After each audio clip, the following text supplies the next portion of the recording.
अरुणाचल प्रदेश के तवांग सेक्टर में यांगसे में भारत और चीन के सैनिकों के बीच झड़प हुई, जिसमें भारतीय सेना के जाबाजों ने चीनियों को मुंहतोड़ उत्तर देते हुए खदेड़ दिया।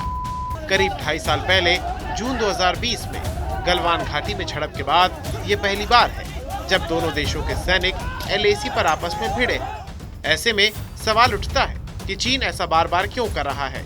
दूसरी बात ये कि झड़प ऐसे समय पर हुई है जब चीन में शी जिनपिंग के नेतृत्व पर सवाल उठ रहे हैं। वहां जिनपिंग सरकार के खिलाफ लोग सड़कों पर हैं। चीन के ही लोगों का कहना है कि देश के अंदरूनी मुद्दों से ध्यान भटकाने के लिए जानबूझकर सीमा पर तनाव बढ़ाया जा रहा है।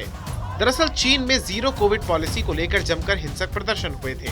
जिनपिंग की 10 साल की सत्ता में ये पहली बार था जब इतने बड़े पैमाने पर कम्युनिस्ट सरकार के खिलाफ लोगों का गुस्सा फूटा था।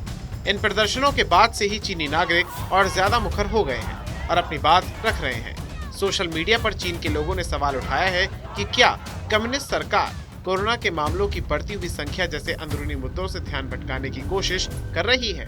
कुछ यूजर्स ऐसे भी हैं जिन्होंने चीनी कम्युनिस्ट पार्टी यानी CCP के 70 साल के शासन पर भी सवाल उठाए हैं और कह रहे हैं कि कैसे अंदरूनी मुद्दों से ध्यान भटकाने के लिए सरकार को सीमा विवाद का सहारा लेना पड़ रहा है। अब आपको बताते हैं कि आखिर जिनपिंग सरकार के खिलाफ प्रदर्शन क्यों। दरअसल कोरोना वायरस का पहला मामला चीन के वुहान में दिसंबर 2019 में सामने आया था।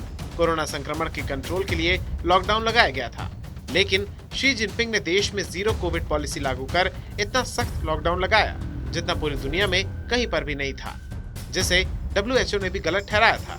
लेकिन इस पॉलिसी को लेकर विरोध तब शुरू हुआ जब नवंबर में शिनजियांग के उरुमची में एक बिल्डिंग ब्लॉक में आग लग गई। इसमें 10 लोगों की मौत हो गई थी। लोगों का कहना था कि लॉकडाउन के नियम इतने सख्त थे कि जिन लोगों ने बिल्डिंग से बचकर भागना भी चाहा उन्हें पुलिस ने रोक दिया और कड़ी पाबंदियों के कारण लोगों की जान चली गई। इसी के बाद चीन के शहरों में जिनपिंग सरकार की जीरो कोविड पॉलिसी का विरोध होने लगा।